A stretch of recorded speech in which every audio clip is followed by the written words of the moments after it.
Նախ փորձենք հասկանալ ինչ է կատարվում Թուրքիայում։ Ձերբակալվել է Ստամբուլի քաղաքապետը Էքրեմ İmamoğlu, հա։ Ինչ կա դրա տակ։ Ես կարծում եմ բնականաբար ներքաղաքական process-ն առաջին հերթին, այսինքն փորձ է արվում Էրդողանի կողմից փորձ է արվում հաջորդ ընտրություններին ընդառաջ շուտ չէ։ Չեմ կարծում ժամանակն է ճանապարհը հարթել արդեն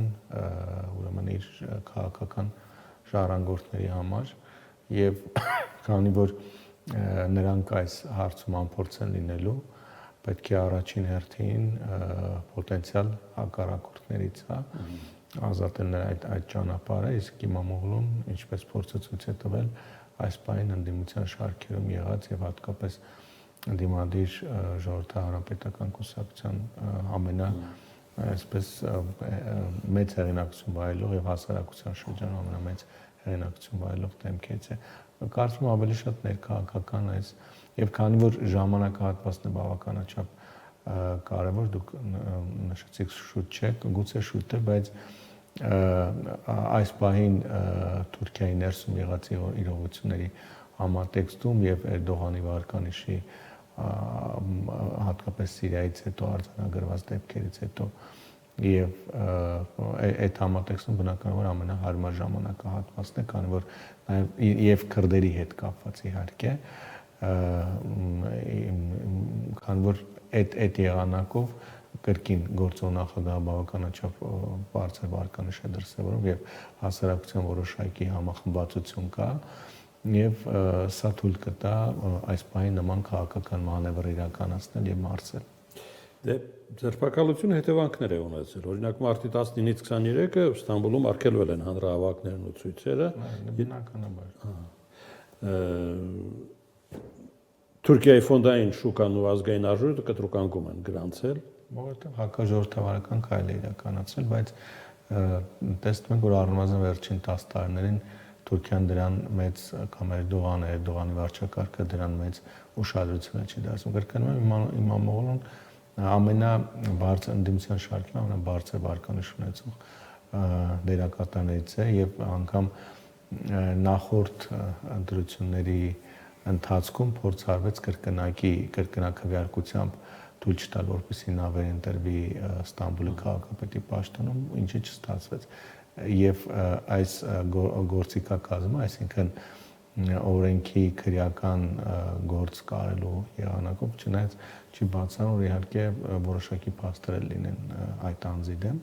բայց այս պահին իմ գնահատմամբ իրավիճակն ավելի կամ խնդիրն ավելի քաղաքական է, ներքաղաքական է։ Ամեն դեպքում Էրդողանի իշխանությունը եւ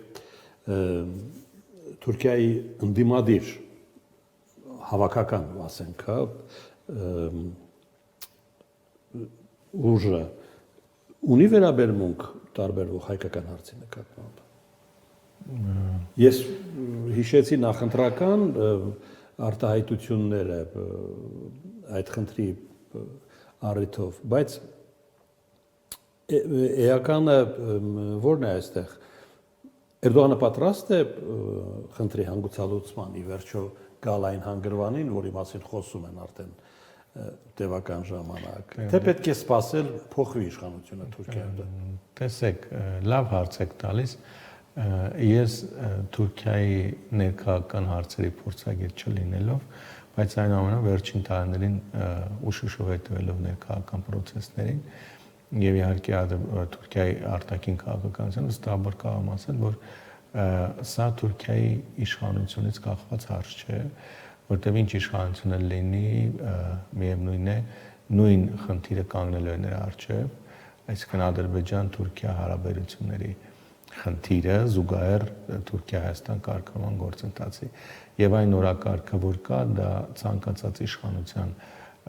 դեպքում, այսինքն Ադրբեջանի գործոնը ազդելու է Հայաստանի հետ կարգավորման գործընթացի վրա։ Mən չեմ կարծում, որ ենթադրենք, եթե ընդդիմադիր տեխնացու եկավ կամ Թուրքիան ընդդիմադիր առաջնորդ ունեցավ, նա փորձելու է Թուրքիա-Ադրբեջանի հետ հարաբերությունների այդ ձևաչափը եւ այդ ուրեմն Դե եթե արտաքին սեգմենտում ավելի լիբերալ գործիչներ են գալիս, ինչ չեմ կարծում, որտեղ կրկնում Ադրբեջանի հետ հարաբերությունների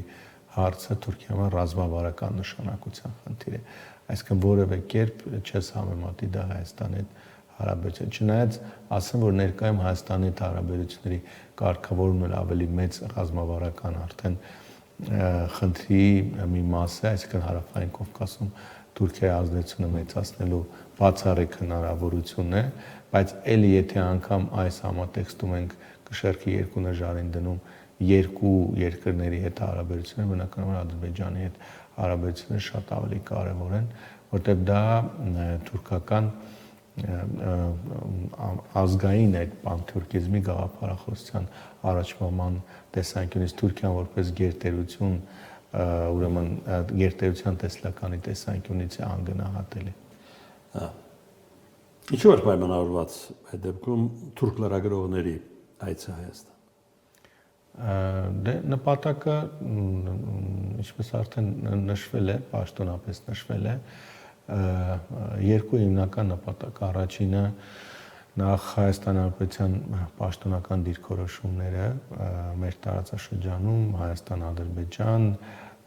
Հայաստան-Թուրքիա հարաբերությունների կարգավորման գործընթացներում Հայաստանի արտաքին քաղաքականության մասով թուրքական մեդիայի միջոցով թուրք հասարակությանը եւ նկատել եք ինչ մեծ տեղ են տալիս հաղորդումներին բավականաչափ անգամ ակնկալված արդյունքներից ուրեմն գերազանցված մենք փաստացի այս բան արդյունքներ ունենք չնայած մեկ-երկու դեպքերի երբ որ կարծես թե իմ գնահատմամբ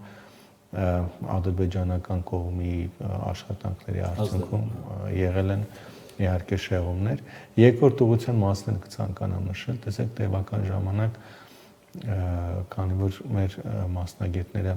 անընդհատ մշտադիտարկման տակ են պահել թուրքական լրատվադաշտը այնտեղ ահռելի ծավալի հատկապես ադրբեջանական ազդեցությամբ հակահայկական եւ շատ հաճախ իհարկե իրականությանը չհամապատասխանող թեզեր են գեներացում սա իհարկե իր մասշտաբներով եւ հնարավորություններով անհամեմատելու փորձեր բայց նաեւ հնարավորություններ մեր ուրեմն թեզերը թուրքական հասարակությանը հասցնելու Թուրք նախարարն ասում է տրանսպորտի նախարարը միջանցքը կանցնի Հայաստանով թե Իրանով բարձ կլինի առաջիկա ամիսներին ադրբեջանական հռետորաբանության մեջ մտնում է այսպիսի կարծիք Թուրք նախարարը Ուրալովի մասն է խոսքը ինքը վերջին 2 տարիների եթե չէ 2 տարիների երբ որ նշանակվեց այդ պաշտոնը նույն հայտարարությունն է իրականացնում նույն հայտարարությունն է հնչեցնում թե Թուրքիայում այդ պրոյեկտի մաս կազմող ճանապարհների շինարարության ժամանակահատվածի այս պահին այդ նախագծի ուրեմն շուրջ տեղի ունեցող process-ների մասին եւ թե իհարկե դրա ուրեմն տարբեր երթուղիների մասին, այսինքն նա տեխնոկրատ է, նրան հանձնարարված է հայտարարություններ անել SSS թեմաներով եւ նա կրկնում է այդ ուրեմն հայտարարությունները երբեմն օգտագործում է միջանցք եզրը, երբեմն օգտագործում է ուղի եզրը եւ այլն, այսինքն իր հայտարարության մեջ որպես քաղաքական ինչ որ խորքեր գտնել այնքան էլ ճիշտ չէ, որովհետեւ կրկնում տեխնոկրատ է եւ անընդհատ կարծես թե պարզապես Թուրքիայի դիրքորոշումն է հիշեցնում այս ծրագրի հետ կապված։